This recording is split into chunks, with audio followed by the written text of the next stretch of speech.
Hello, everybody, and welcome back to another episode of the Bikini and the Brain podcast. My name is Ashley Kaltwasser, and I'm here with Adam Bonilla from Team Elite Physique. Hello, this is Adam. This is Paperboy Adam today with my Paperboy hat.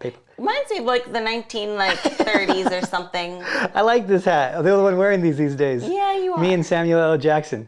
But he wears his backwards. He's got more cool than I do. Oh, man. Well, we're working on that, you yes, know. I'll work on my Maybe cool. oh my gosh, what if you had like some totally blacked out sunglasses with that? How cool would you be? I think people just think I was on drugs. They're just like, You look like a jazz player or something. Oh, yeah. You could say you're a saxophone player. Yeah, that's actually true. Yeah. Start taking piano lessons. I mean, you already wear, well, not today, but usually wear all black anyway. That's true. So, I know. You know. I bought you know what, this weekend I bought a colorful shirt and I was thinking of it. I was like, Ashley'd be so proud of me. I should wear this on podcast. And you didn't. I didn't. But next time. Okay, next time I'm glad you're wearing blue though. Thank you. So, yeah, we're matching. Yes. Oh, matching shoes too. Yeah, I went for it. Fully patriotic. You know me. Here we go. All right, so we have a good topic today. Yeah. It is, so you cheated on your diet, now what? Yes. Yeah, that's a good one. It's a common thing, you know. I think I get a lot of messages. Girls being like, oh my God, I really messed up this weekend.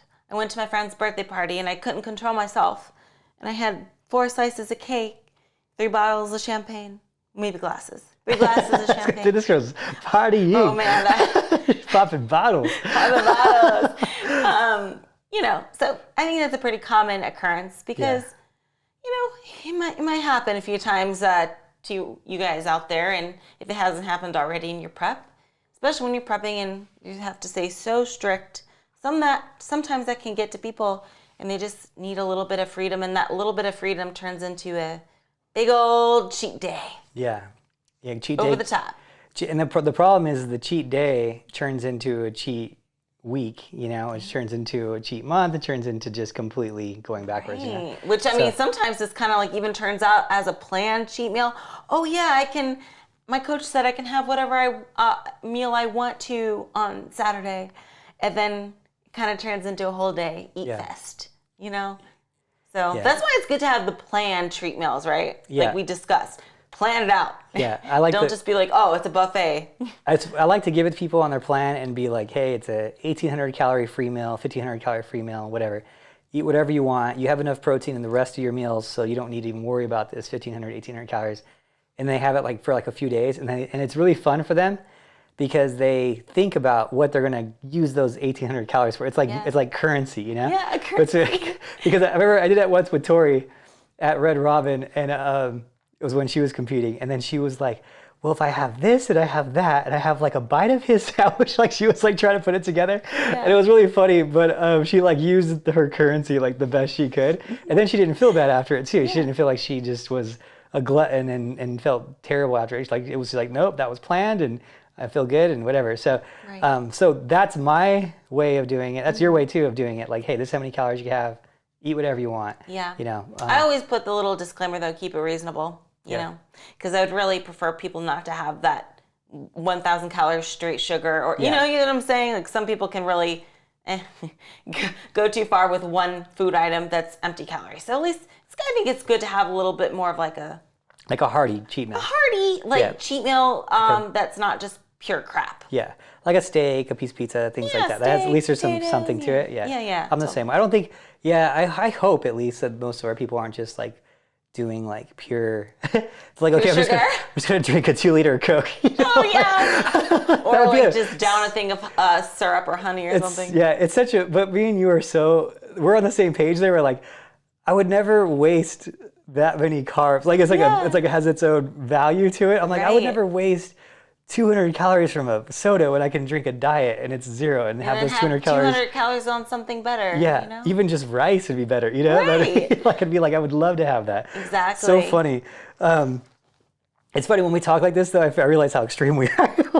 We're pretty extreme with that stuff. Team alien up in here. Yeah. So, okay. So the scenario is you cheated on your diet, and I get a lot of DMs about this too. And probably the number one question is probably the same one you get. The number one question is, I cheated on my diet. I was at a wedding, whatever. I went off the rails, whatever. Should I just do a bunch of cardio? That's always the question, right? And so you have a good take on that. Yeah. And yours is the same as mine. So I don't think that that's a good idea to try to cardio it off, because honestly, I mean, depending on how bad your cheat meal was, it's going to be really hard to counteract that. Really hard. I mean, hours. Think about running a marathon or something. Like, at the end of the day, it's you have to chalk it as a loss, you know? But I do think that a better route to do it would just be like, you know what? Starting fresh tomorrow, and I'm going to hit the weights so hard. Since I'm full of carbs, full of energy, full of these extra calories, let's put it to good use and pump it into those muscles, you know? Pump that cheat meal into the muscles rather than trying to counteract it with cardio. I think you might get a little more benefit from the lifting. And I also feel that people that do that cardio route, it kind of can put people in a cycle of binge, bunch of cardio, binge, a bunch of cardio, if that makes sense. And that can definitely mess with people's heads, and it can turn into something bad, you know? And I think sometimes people do that also with starving themselves the next day, right? So they ate a huge cheat meal, and then they feel like they have to punish themselves by, okay, I'm not going to eat anything tomorrow, nothing, because I have to kind of balance out the extra calories that I had. And again, that's just going to make you hungrier whenever you do eat food, you know? So it's like that cycle. We don't want to get into it. So I would suggest, you know what? Get back on track the next day to your regular diet. Get in some good lifts. If you have cardio on your plan, okay, do that, but nothing like extra, you know what I'm saying? Don't try to just counteract it with cardio, because I'm telling you, it's going to be near impossible, depending on how bad you cheated, depending. Yeah, I mean, like most people will burn around, like an average weight bikini competitor will burn around 300 calories an hour, 350 calories an hour, like on a treadmill. So, I mean, a cheat meal, you know, it could easily be 2,000, 3,000 calories. Yeah. We're talking, if it was 3,000, you're talking 10 hours of cardio, and it's marathon. Yeah, there's no way. It's just more than a marathon. It's so much, and it's like you don't think about it when you're doing cardio, like how much exercise you have to do to eat food. You know, to like it's crazy. So it doesn't make any sense. Just do your normal thing, like you're saying. And I'm a fan of, you know what, when people do their cheat meal, I'm actually a fan of them doing it prior to their workout. Like when I give them a cheat day or a cheat meal. And actually, I got this from Dr. Jacob Wilson. And he was the same way too. And he said that, I always just told people, hey, just do it. It makes you feel better. And he was like, well, why waste that energy for the whole day and then use it for the next day? Like, use it for 2 days. He's like, use it, like, have it a few hours before you work out. You have all that energy available. You have an awesome workout. Then you're going to fill up your glycogen from the extra calories and use it for the next day too. You know, versus like just waiting and having it the next day. I don't know. I've always felt that when people do it the same day as their cheat meal day, that they get really, really good pumps and really, really good workouts too. And they're just mentally there too. I think it's like it turns on like a mental mindset. So that's another option too. So like, let's say you're out with your friends or whatever, you're at a lunch or whatever for work, and you messed up really bad. Well, then use it that day. You know, use it that day. Hopefully, if they cheated at like 9 p.m. though, then you're probably screwed. You're probably screwed at night. Yeah. If you're out partying and popping bottles. Yeah, exactly. Going to the gym drunk. That's probably not a good idea. Yeah. Yeah, but that's how that's how I think is the best way of doing it. Yeah. Unless you're like Anya works out like at 2 a.m. Like that's so strange. It's so crazy. She works out at the strangest times. Yeah. Like she'll go home and then come here and be like, is it cool if I go to the CP? I don't care. Like I don't care when you go to the gym. And I'll like see her on the camera, so I'll get like an alert that someone's in the gym, and it'll be like midnight. Oh, wow. And she's like, I just like it. Wow. Yeah, she was here last night at 11:30 working out. What a beast. She just, I don't know, it's just her thing. What? I'm so like, if I don't work out by a certain time, my motivation is just like, forget it, you know? Yeah. Oh my gosh, especially with cardio. If I don't do cardio before like 10 a.m., I'm not doing cardio. I'm sorry. But I will do cardio at like 4 a.m. I will be that person. So I guess when you think about it, it's like a 2-hour difference, but. Yeah, really. But you're sleeping going into it. Yeah. Yeah, and yes, it's funny. You know what I found too over the years is that whatever time, you've always been a morning person, so I don't think you can really relate. But whatever time I set my schedule to is the time I kind of get used to it. Like my body gets used to working out at that time. Because I used to do it after work, and then I felt really good after work. And then I used to do it before work. And the only problem with doing it before is I was always like worried about I had a hard time doing it because people had their check-ins like sitting in the system. And I was like, I got to get to the check-ins. I got to get to the check-ins. Like it I made know me you like anxious that. to Yeah. like, and that's why I don't even like people checking in on non-check-in days. Cause like, I'm like, oh, you could check in like Monday through Thursday, unless it's like a show or something, then obviously we got to do more check-ins on the other days. But if someone checks in on like a Saturday and they're just like, oh, I was just late, like it gets to me and I just have to do it. So I don't know. So I can't not do it because it just makes me feel like it's bad. It's like bad service if I don't. So I just, I can't work, now I can't work out like before that. So now I work out after work again. And yeah, now I feel good, but I used to get really tired after work when I first started doing it. Like after, I was like, oh, I'm too tired because I was used to working out in the morning. So it's like funny how we get used to shifting, like your mind or your body just gets used to shifting it. That's But true. back on the making up for it thing. So a couple things that I think the biggest mistake for people is the cardio though. People always want to cardio it off. They're just like, and then they would beat themselves up about it too. So I think we can go into a little bit about like what actually happens when you have the cheat meal. So here's the thing, like if you're on a diet, most of the time, if you're going to have a bad cheat day or cheat meal or go off the rails, most of the time when you do it, you're on a diet. It's rare that someone is just like in their off season and they're eating an abundance of calories. And, in the off season, I'm a fan of people exchanging macros and all that and having, and doing that because, there's a lot more leniency. There's a lot more room. If you're off by 10% at the end of the day in the off season, not that big of a deal.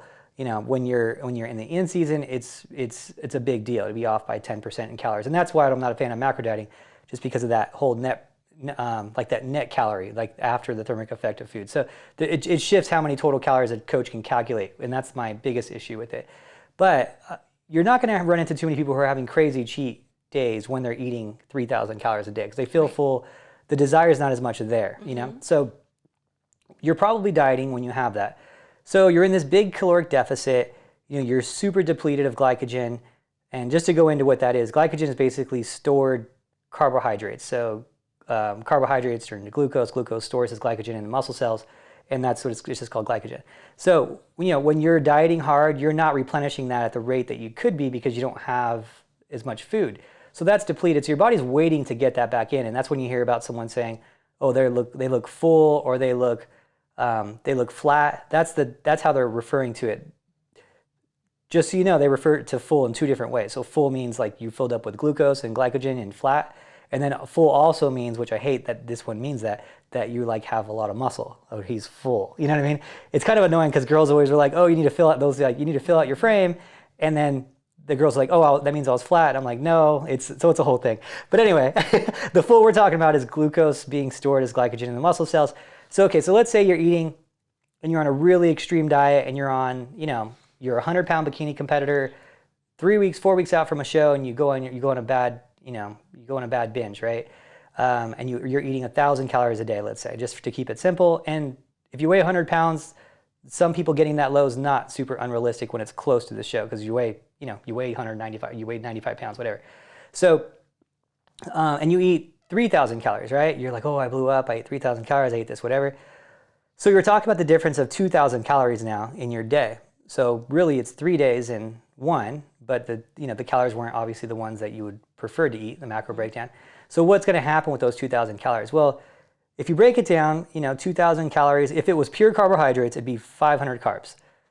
So can you store 500 carbs with the glucose in your muscle cell when you're depleted at week 12? If you're 100 pounds, probably pretty close. Probably like 300 of that or so. You could probably store.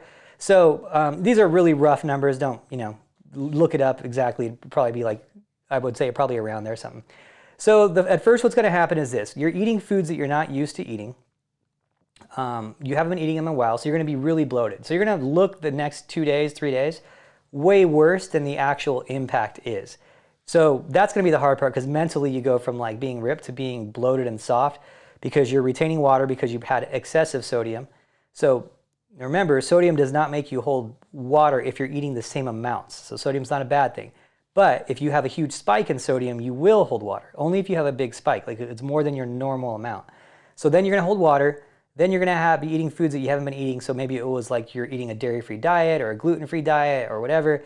And then you're having a little bit of like intestinal distress. And so you're a little bit bloated because of it because the digestion's a little bit off because you're eating foods you haven't eaten for 12 weeks. So now your waist is wider. You're holding more water. You weigh a lot more because you're holding more water. You weigh more because you have more glucose storing as glycogen. So now you think you lost everything and the world is ending. so you're up, whatever, 4 or 5 pounds. Okay, don't freak out. That's going to happen and it's going to go away within probably a week's time. It is going to take a little while. Can you cardio it off? No. Can you get the sweat moving, get water moving, and get a little bit of those fluids out? Yeah, of course you can. It'll make you feel better. Yeah, you can go in a sauna, you can wear a sweater while you do your cardio, you can get sweating and getting a little bit of that water retention. Get the water moving. That's what I'm a fan of when someone's holding a lot of water and whatnot. Just get moving, just get going again. But you're not going to make up for those calories. And remember, those calories aren't as much as you think they are. If you ate 3,000 calories, 2,000 of them is the surplus, and you probably loaded, let's just say you barely reloaded any. Let's say you reloaded half of them. So that'd be 250 carbs, right? So 250 carbs are stored in the glycogen. Your body you're gonna do it anyway. If your coach is good, they were gonna load you at the end anyway. So now instead of them loading you with, 1,500 carbs the last week, now they're gonna load you with 1,250 because you already kind of preloaded some of them, right? And now you don't need to fill out as much. So it's not the end of the world. It's not ideal, but it's not the end of the world. And a lot of times what I do when I'm coaching people is I'll load them, like if they're lean enough. Ideally, I like to have people lean 2 weeks before the show. And if they've been dieting really hard, I'll always tell them, hey, I'm gonna try to get you 2 lean. That's the goal. The goal is to get you 2 lean, and then at like 2 weeks out, it's easy street. And I'm just gonna load you like 12 days out, 14 days out from a show with this huge spike meal of carbs. And that way, when we get you closer to the show, we're not like finally starting to introduce carbs and we don't have this like to guess if it's going to make you hold water or not. We don't have to go through this last minute process of maybe you're going to hold water, maybe you're not, you're going to digest it well, maybe you're not. We'll already go through that initial phase like 2 weeks out. That's the goal. It doesn't happen all the time. Even with me, I'm not saying I'm that good. It doesn't happen for a large percentage of people.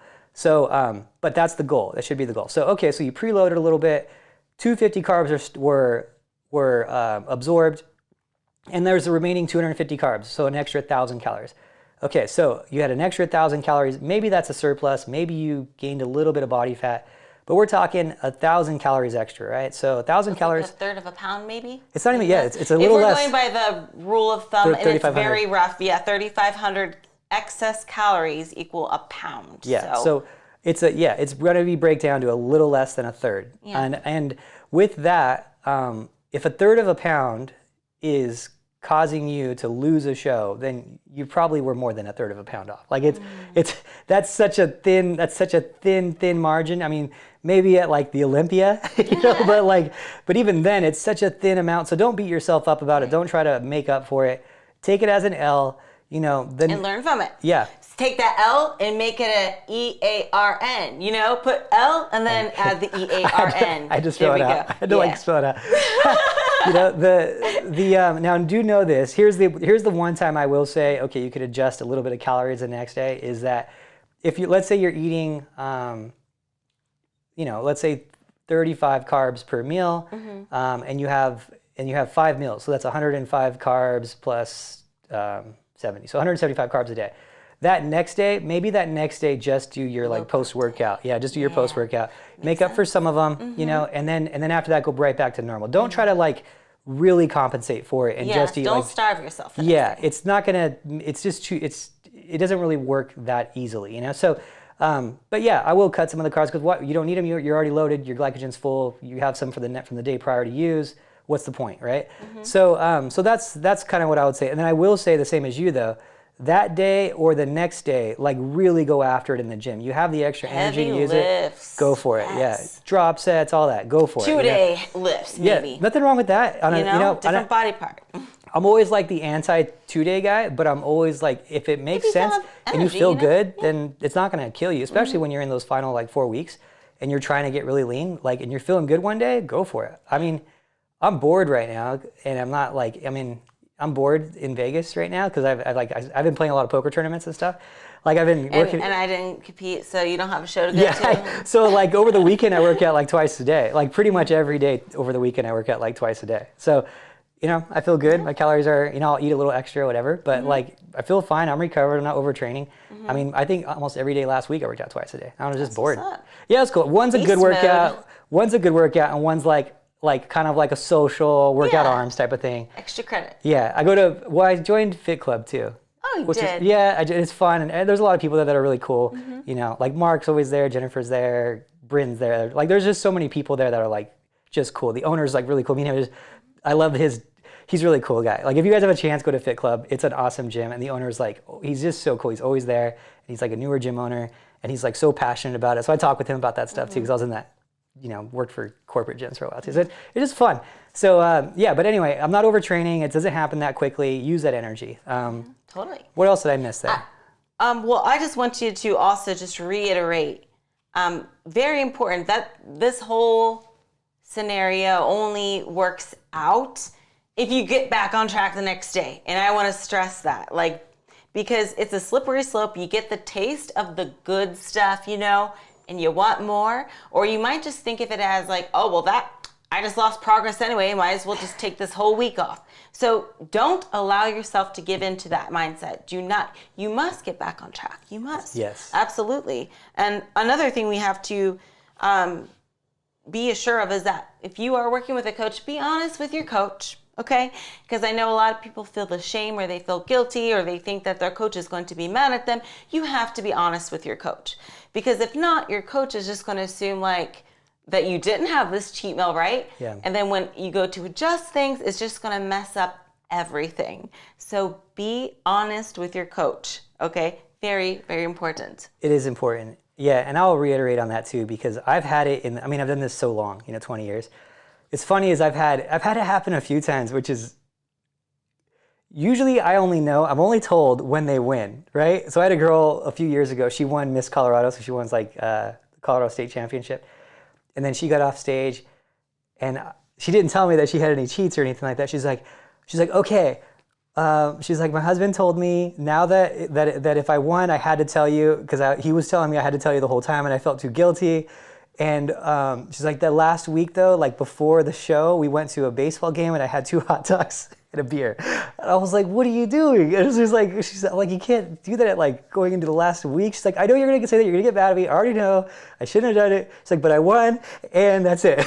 But she's like, all right, well, we're going to nationals. I was like, can you promise me at nationals you could just stick to, because it's not gonna. Because but she did hold a little water, and she was a little bloated. She could have been better. Yeah, and I was like, that's why that happened the last week. I was wondering what the heck happened the last week, because her waistline went up like a half an inch. And I was like, it doesn't make any sense. Where would this come from, Like, that's when, and then what happens is your mind starts going, you're like, where did I mess up? Where did it happen? Like, do we need to adjust this? And so the coach will make adjustments based on your progress. So that's how it should work, just so you know how check-ins should work. Every week you should check in. Then the coach will look at your last week of progress. He'll compare last week to this week, or she'll compare, whatever, last week to this week. And then whatever the difference is, they'll basically take the equation of cardio plus supplements plus workouts plus diet equals X result. If we hit X result, then we don't need to really make any adjustments. If we didn't hit X result, now we make an adjustment. So obviously in the scenario of you didn't hit X result because you had whatever, the coach is going to make adjustments. But if he doesn't know that you didn't have whatever, now he's adjusting something that shouldn't be adjusted. And now you're eating less calories for no reason, or doing whatever more for no reason besides you didn't tell them. So it's super, super important, and it's actually probably, it's almost, not want to say harmful, but it's way worse for you to just not be honest too. Right, in the long run, it's just not going to. Yeah. You're going to pay the price. It's not going to be in your favor. You're going to pay the price for it. They're not. They're just going to adjust it, Absolutely. So. Very, very important. Just be honest. We're adults here, No one should be getting slapped with a ruler because they cheated on their diet. At the end of the day, you cheated.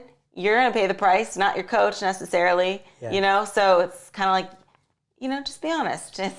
It's hard, I know, sometimes in the beginning, but in the long run, it's going to save a lot of headache. But I think too on that is that when you do tell the coach that you pay a little bit of a price for it too, and this is probably not a good thing, but because if you're honest with the coach and you tell them, you pay that little price. It's like a little bit of oh, this is uncomfortable, I don't want to do it.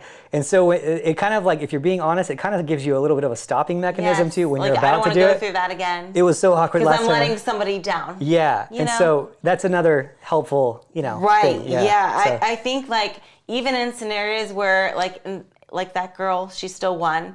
You know, and I'm sure that happens often too. Like some people can, you know, rebound from it quickly and be okay. But it's important not to allow yourself to think that, hey, I can do this. That's okay. I'll do it next time. I'll cheat again. I cheated last week. My coach didn't notice. I still made progress, so I'm going to do it again. Like, you cannot get into the mindset of this is okay. And don't make excuses for yourself either, okay? Because you're going to start to believe it. You know, start making all these excuses. You're going to start thinking, it's okay if I cheat. You know what? I've been doing so good lately. I'm just going to cheat. And I remember that time like a month ago I cheated and it wasn't a big deal, you know. So I'm just going to do it again. Like, do not get into that mindset because then you're just delaying your progress. And who knows? You could have been better if you didn't do that. Even though you slid by and you still accomplished the goal in a sense, it still might have been better. Yeah, true. Yeah, you're reaching your peak potential in the sport does require an accumulative amount of perfection. So that is definitely the good thing, which is reaching your apex of your own potential is like awesome. But the bad thing is also you need to string along, 120 days of perfection to actually say you truly reach that, and it's hard. It's a hard thing. Yeah, it's true, and it's like.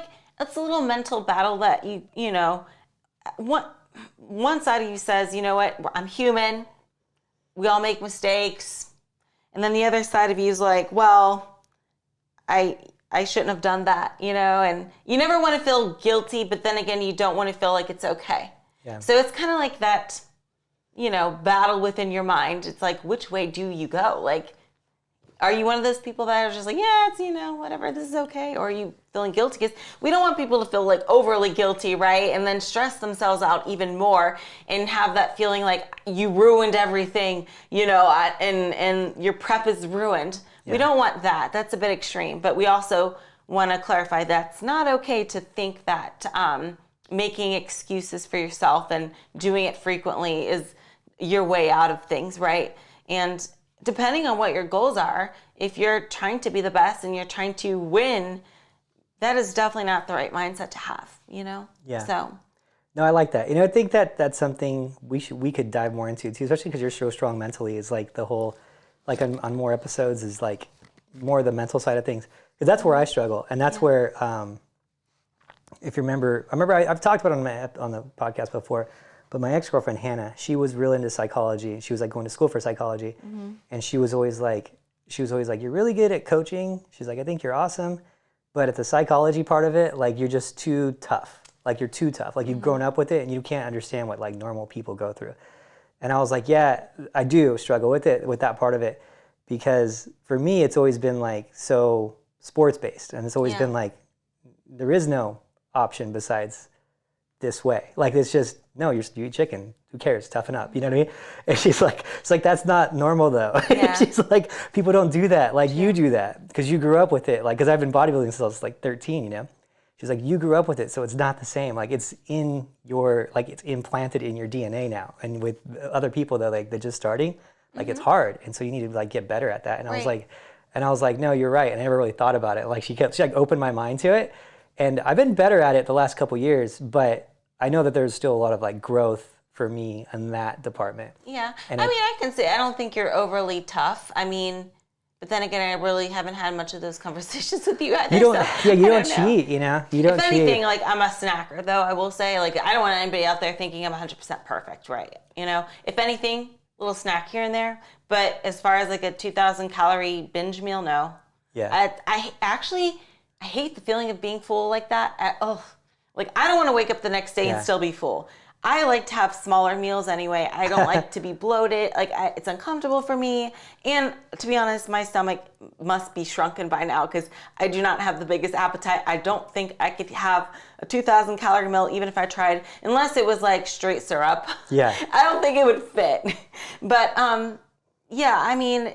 that's just how I do it. But I just don't want people to think that like I'm some like God. Like, she's never cheated on her diet ever, ever, ever. If anything, it's little snacks. But that's how I do it. But I think that I think that you're probably like the best someone could be at this for the most part. But you also, people don't understand this part of it, and I think this is important to talk about too, is that you train, people are always like, you're either dedicated or you're not, you're committed or you're not, and that's kind of like how I used to like be. I was very extreme on that. I was like, well, then you don't want it. That's how I was. I was like, if you cheat, that means you don't want it. So like, why are you wasting my time? It's like, that was like my attitude back in the day. But I realized that we train our muscles, we train our body to look a certain way. It takes a long time. And you have to train your mind too. And you have to train that mind muscle to really like get good at being dedicated for a long time. And for some people, just like some people will be a pro their first year of lifting weights, some people will be a pro at, the food thing, their first diet, as soon as they get it. And then some people need, 3 years to build their glutes or build their brain to that same type of thing, Right. And so, I'm more understanding now of it, just because it's taking like time to like get it. It's not really weak-minded, it's an untrained, unpracticed mind. Right. And it's just they need to just get better at flexing that muscle, and that you guys need to understand.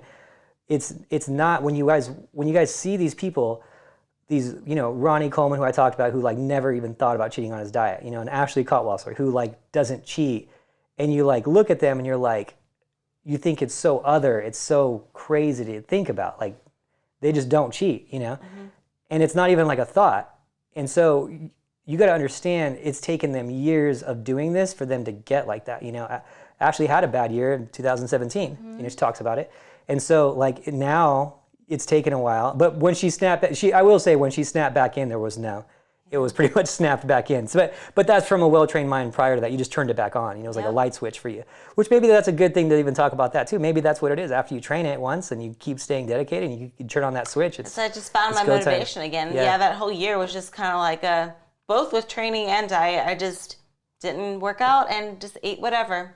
Yeah. It was just like the motivation was there, which is, you got to find your motivation some way, somehow. But you also got to realize not every day is going to be a super motivating day, right? So I like to say, like, I realize we have our off days. Maybe you didn't sleep well. Maybe something else is going on in your life, and it's like the least thing on your mind. But what you can have is willpower and dedication. I think willpower and dedication is much stronger than motivation. Motivation is kind of like a temporary thing. It comes and it goes. But dedication, nah, I'm dedicated for the long run. And that's like something that I think about, and something I tell people, like if they think about having these thoughts of just binging or cheating on their diet big time, it's like, listen, is 15 minutes of satisfaction of eating this meal worth all the hard work? And is it worth the ultimate goal? Think of the ultimate goal. Think of what it is you truly want at the end of the day. And, I think a lot of times we have these urges because we're just in a mood. We're just in a mood. We're in a bad mood, and maybe we want to compensate our emotions for food. And I get that. But something to think of before you give in, take a step back and be like, you know what? It is just a mood. I'm trying to basically fix my emotions or relieve my stress. It's a mood. And tomorrow is going to be better. So just take a step back and be like, oh, wait a minute. I don't want to ruin all this hard work. I worked hard for this. And not only that, going back, I always say this, be kind to yourself. You got to be kind to yourself. Yeah. So just take a step back and think, wait a minute. Is it worth it? Is it worth it to me? Because I think if you really analyze it like that, you'd be like, nah, it's really not. It's not worth it. My willpower, my dedication is much stronger than that. And I want to meet my goals. Even if it is far away, I still think of that ultimate goal in the end. So for me, you know what it is for me too on that stuff is, and this is probably bad. I think most psychologists would say you shouldn't have this after it. But when I eat a bad meal, because so once a week I give myself a free meal.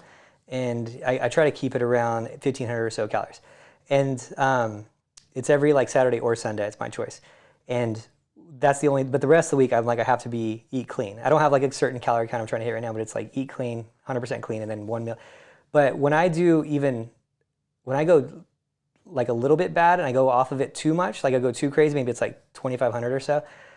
I do feel bad. Yeah, I do too. I don't feel good. Like physically. Physically, I'm like, ugh. I feel like I'm so sluggish. Yeah.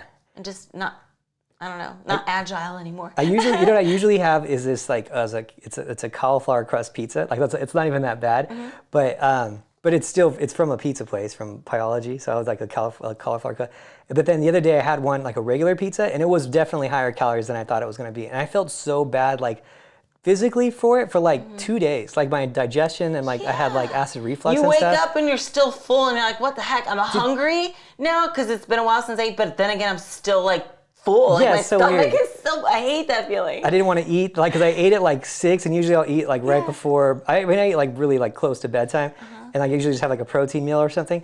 And I had, like, I didn't even want to eat that. I was still full. I was just like gross full. And then what gets me, this is the bad part of it, is like the guilt of it. You know what I mean? Like I live, and I don't think I should. I think that's a bad thing. I don't know. I'm not a psychologist, but I'm like, I feel guilty about it. I just feel like a slob. Like, I don't know what it is. Like, I feel like just like, if I could feel like anything, I'd feel like Shrek or something. I'm like, oh, this feels so gross. Like, it's just like it instantly went to your belly or something. Like, but obviously that doesn't happen. But that's how, that to me, that part of it alone is the part that like keeps me from doing it. Because I had one and I was like, I'm like, when I had it, I was like, I didn't expect it to be so big. But I ate a good amount of it, and then I was like, I should have just ate a piece, and then it just like been done. But it was like a little personal piece. It was thick. It just felt so gross. Yeah. So, but you know, I think there's two kinds of people. Some clients ask not for a cheat meal, and some do, because some know that like, oh, if you give me this treat meal, I'm gonna go off the rails. Like, it's just like a slippery slope. Because once you want that, then you're gonna want more. So some people realize that about themselves. It would rather just have a structured meal, like planned meal, like what with increased calories or whatever. Whereas some people are like, oh no, if you don't give me this treat meal, I'm gonna do it myself. My cravings are bad, and I just have to have this. Otherwise, I'm gonna make it worse or whatever. Yeah. So I think that's very interesting, the two types of people. I think for myself, I would rather, because like I mentioned in the previous, I don't really have cravings that much. I mean, every once in a while, yes, but not to the extent of most people, I would say. So I'm lucky in that sense.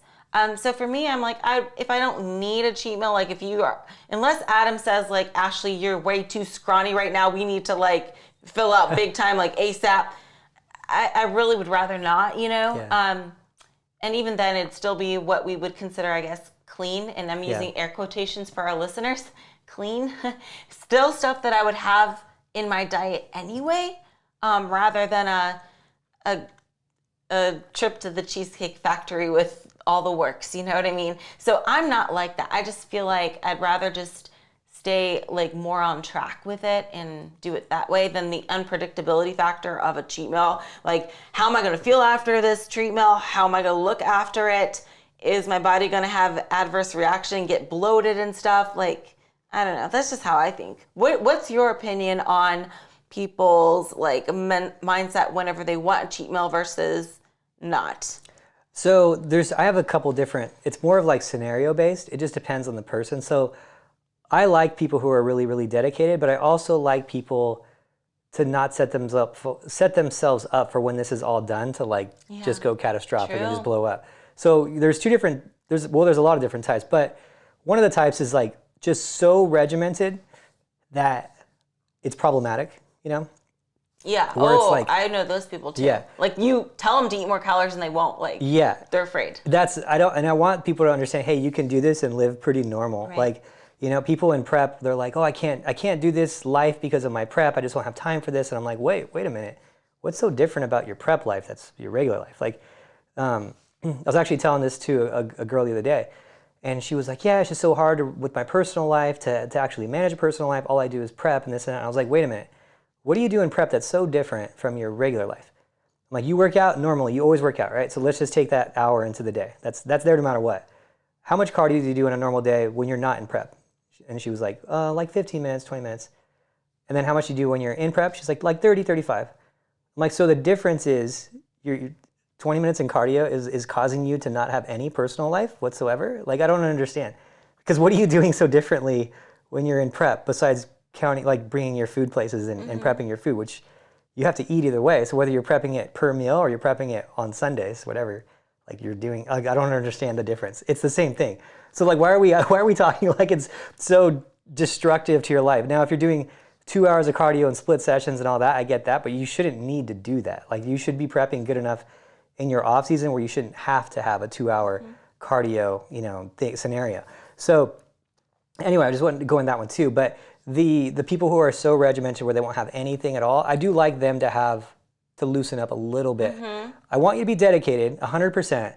But I also want you to know that you could do this long term, because what happens is when these people get off plan, they just lose it, Yeah, no structure, so they give into it all. Yeah. Yeah, I can see that happening for sure. Yeah. And there are definitely people out there like that. Even, the ones that would measure broccoli at a restaurant type. Yeah, exactly. Yeah, like in the off season. Yeah, yes, if you're measuring broccoli, if you're measuring steamed broccoli in the off season, like you probably at a restaurant, maybe at home, but like, you know what I mean? Like bringing your own measuring cup to a restaurant. And even in prep, I'm like, just get a cup if it's a little overflowing in broccoli. Like if one broccoli a meal is throwing off your prep, like it was a lot more than that. It was a lot more than just the broccoli. Yeah. So like that's the kind of thing I think too. So for those people, I'll say, you know what, let's do something. Like let's loosen you up a little bit, because as soon as that time-based deadline goes away and you like aren't checking in anymore, like those are the people that go off the rails. And like I see them a year later and they're up 40 pounds and they're the hardest workers for a short period of time. Yeah. Like that's why I'm always like, whenever you say, Ashley, you're the hardest worker I know, I'm like, well, maybe smarter, but as far as like harder, I don't know, because I'm definitely not like a broccoli measurer. Yeah. You know what I'm saying? I'll be honest, even with chicken, I eyeball it. I'm at the point where I just eyeball it. Okay. You're probably super close though. I mean, I know you're super close. Well, I've seen it. But it's kind of like, I don't claim to be like the most strict or the hardest worker, because when you say hardest worker, I picture those girls that are doing like hours upon hours of cardio. I don't do that. I mean, I definitely give it my all, I would say, but not overdo it. Yeah. So it's kind of about being the smartest worker with a little, with some hard work, but not necessarily the hardest, because the hardest workers are the ones that you'll see through one prep and then you don't see them again. And then the next year you see them and they blew up. Yeah, that's true. Because they were like giving it like 110% like for a very short period of time. But it's not able to keep it up like that. You can't. Yeah, those are the people I say are visiting or vacationing fitness. There you go. Not living That's a fitness. good way to look at it. Yeah. Yeah, you're just stopping by. I'm just stopping by fitness for a quarter this year. But man, they kill it. And they look awesome. It. Yeah. That's the common thing, and that's why. So for those people, I want them to loosen up a little bit, have just something, just to know that they can. They train their mind. They can do that. And then the other, on the other end of things. But if they want to just increase calories, we'll increase calories. And sometimes I'll give them like a meal, which is like this meal I put together for people where it's like, I don't do it, but I put it in their menu plan. And I'll say, you don't cook it for them? I don't, but it's not really hard to cook. I could, it's pretty easy. So it's like a cup of rice for this extra calorie meal, like 2 tablespoons of any nut butter, like that one that you use, American nut butter. We'll give them a shout out.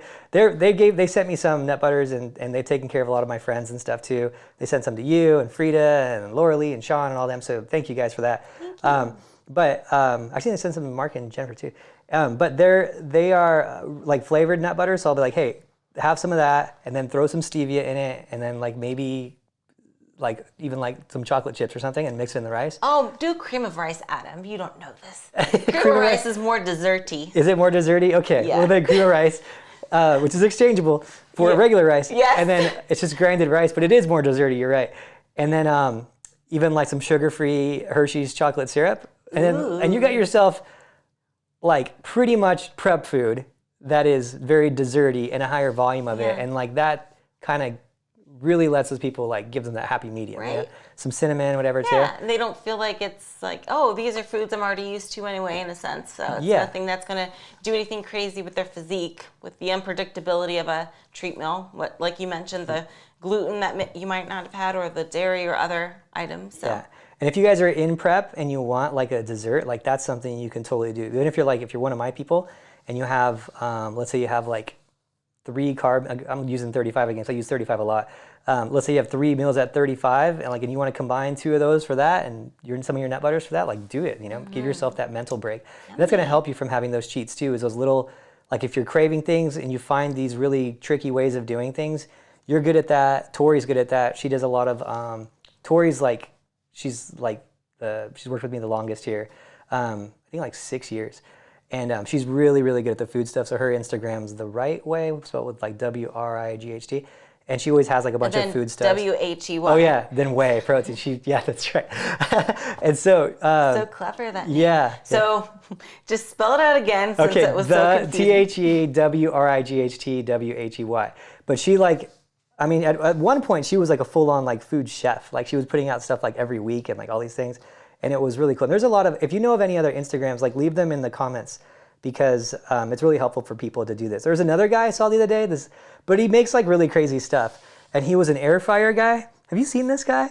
I'm gonna give him a shout out because his stuff is nuts. Like, wait, is it the guy that sings while he air fries? Oh, is it that guy? I don't know. He's like Australian or something. His name is Air Fryer Guy, and he's like a verified account too. Air Fryer Guy. So Air FRYER Guy. And he does, but it's not like the healthiest things, but some of them you could translate, like you could make them healthy things. Right. But it's like, how did you do that? Like, how did you even know that you could make that? It's air crazy. Fryers are awesome, man. He does, like, it doesn't even make sense. Like, he could build a house with an air fryer. It's just crazy. Build a house. It doesn't make sense what he's doing with his air fryers. Wow. Like, so you could get pretty creative with that. So it keeps the cheats away. You know? Yeah, and it goes back to like, you know, as you're in the industry more, you kind of catch on to things you like and you don't like, and your taste buds can change. But like, you can cook it to make it taste good to, you know, you. You don't have to boil chicken and steam broccoli. There's so many ways you can do it, you know. But like, yeah, I just want to definitely make the point that if you feel like a cheat is coming on, I think it's also very important to analyze exactly which emotion you're feeling and it's making you feel that way. Like, are you angry? Are you sad? Are you irritated? Because I think different emotions can trigger different things, right? Yeah. I feel like for me, like, you know, back in my college days when I was sad that a boy didn't like me or something like that. What boy? I've been called this guy.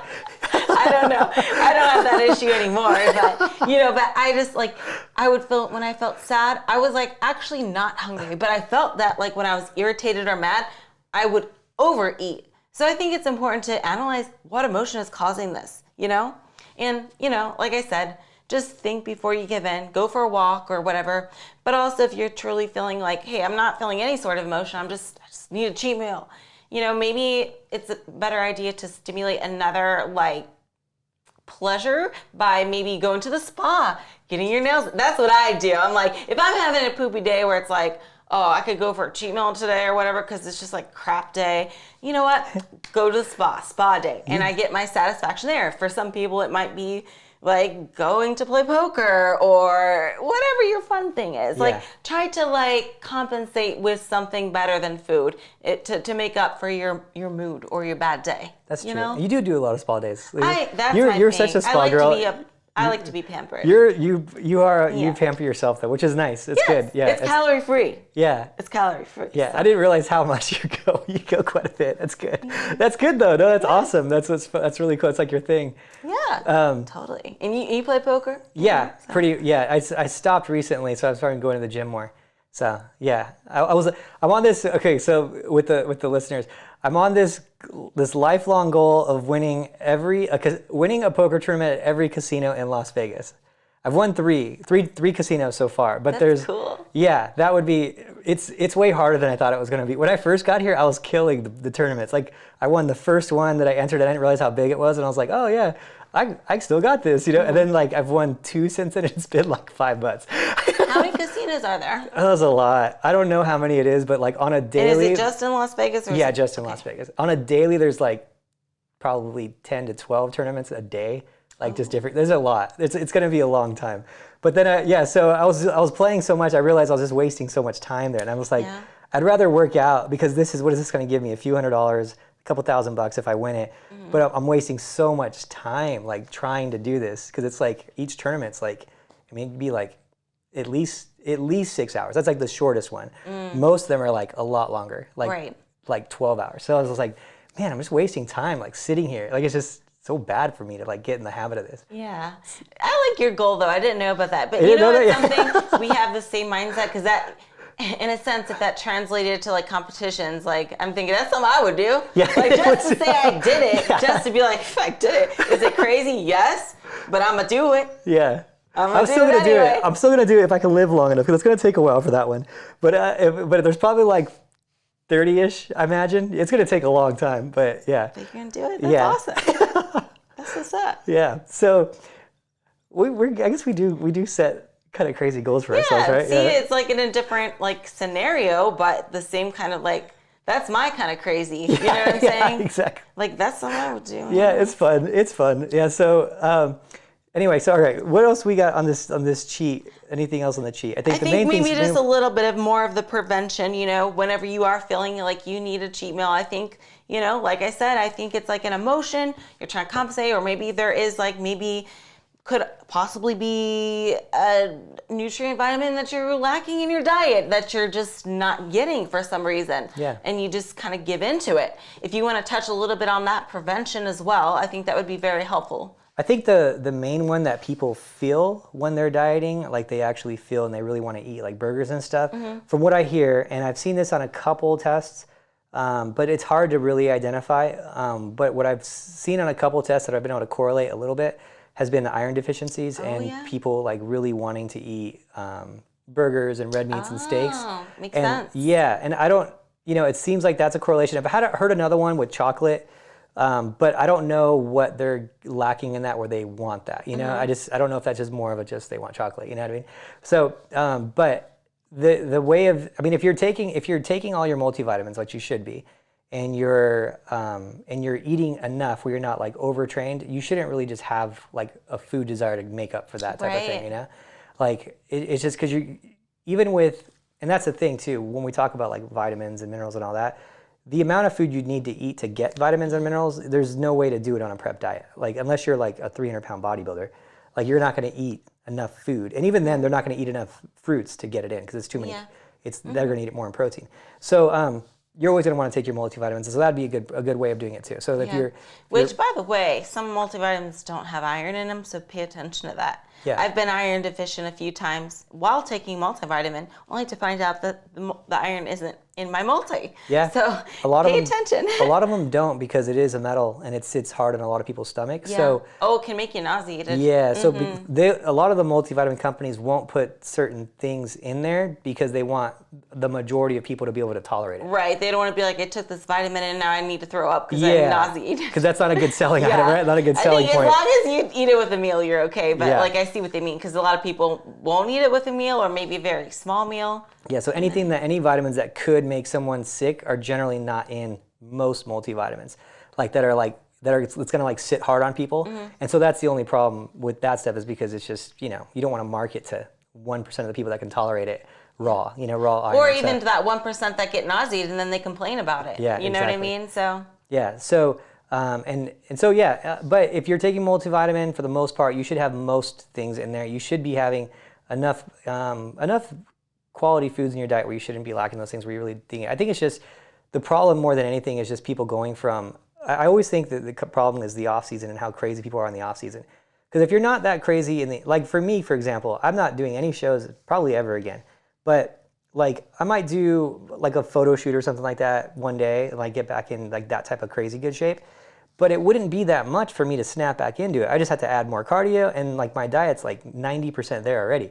I cut out that cheat meal day and I would just track my calories and I bet you I'd be right around the same range. It would be, that's the thing is like this isn't going to, like if you really want to do this as a sport and you want to do physique competition as a sport, you should be living that way, just like baseball players and basketball players, like they play all year. They don't just, like if they want to be the best, they don't like just play during the season and then they're done, And it's the same people who tell me, oh, I want to be on the Olympic stage, I want my pro card. Those are the same people I see in the off season, working out sometimes 3 times a week and then, saying, oh, I just needed a break. I needed a break. Like I needed to just not work out for 2 months and eat off plan or whatever. And I'm like, well, then you didn't need to be a pro like you said you needed to be. Because it's just like any other sport. There's no difference in this sport. And when we talk about physique competition, I always say this, it's an extreme sport. It is not health and fitness. So stop thinking it's health and fitness. Health and fitness is how you got into the extreme sport of physique competition. But it is not, when you have like, it's crazy because you get like dietitians and things like that, like trying to say their part in physique sports. And I'm like, we're not that. We're not trying to like hit the parameters of the healthy person and just eat and exercise purely for longevity of life. That's totally different, and we really do need to separate those two. And that's where you run into that problem where that's not talked about with like the purely macro dieting community and then the physique competition community. Like it's not the same. Like it's not the same. There are some extreme. There are some people who are really, really genetically blessed who can get away with that, and they're kind of like the role models for that community. You know, like well they can do it. Well, yeah, they could do anything and they could look awesome. Like but can you? Right. Exactly. Probably not. You know, most people are not genetic freaks. I'm not. You know, so like it's just we got to probably put your mindset in that. This is extreme. If you're not doing it, someone else is, and they're climbing on you or passing you if they've already passed you. And if they're already past you and you're not doing it and they're still doing it, they're getting way farther ahead to the point where you're probably not going to catch up. And that's just, you know, being real, you know. Yeah, but I also want to make the point that, you know, a competitor, especially if you're looking at a pro level competitor, right? You know, dieting is our thing that makes our sport hard.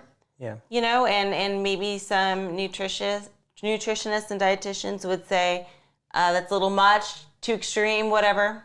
But at the same time, if we're looking at it from another sport, a pro, somebody that's into training might say they train too much, right? Yeah. Oh, professional swimmer training 4 hours a day, that's too much compared to the average person. So you got to put it into perspective like that, right?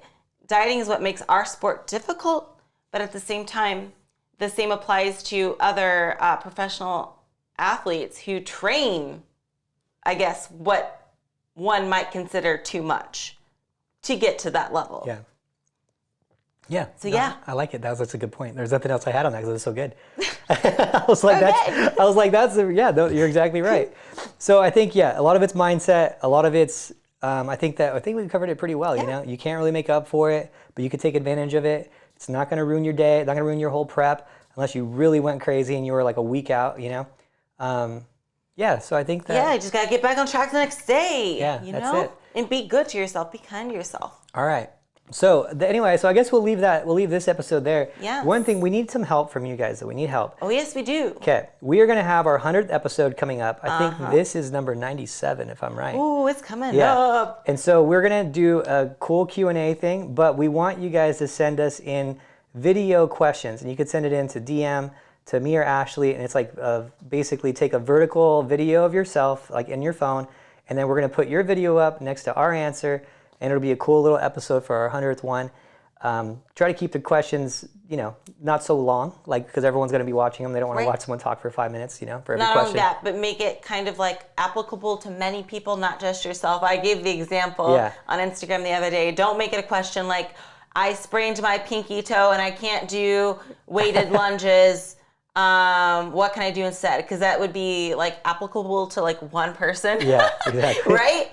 Whereas like, what's a good cheat meal to have after a show would be applicable to many people, right? Yeah. So think of it like that. It'll get a better chance of getting into the mix, right? And feel free to use a pretty filter, whatever you got to do. We don't care. We just want to see you guys. I'm definitely going to get with some of our sponsors and do like a cool giveaway too. I was thinking about that too. Oh yeah? Yeah. So I know for sure we'll do something with Muscle Legs. I have some of those. Oh yes. And then we have a couple different suit companies we work with too. So maybe we'll figure out something for that too. Whatever one wants to step up. Heck to and then we'll do something cool. We'll figure out what else. Maybe you got some suggestions. Yes. We should probably find a spa or something. That'd be funny. Oh yeah. All right guys. So thanks so much for listening. We'll talk to you next time. Bye. Bye.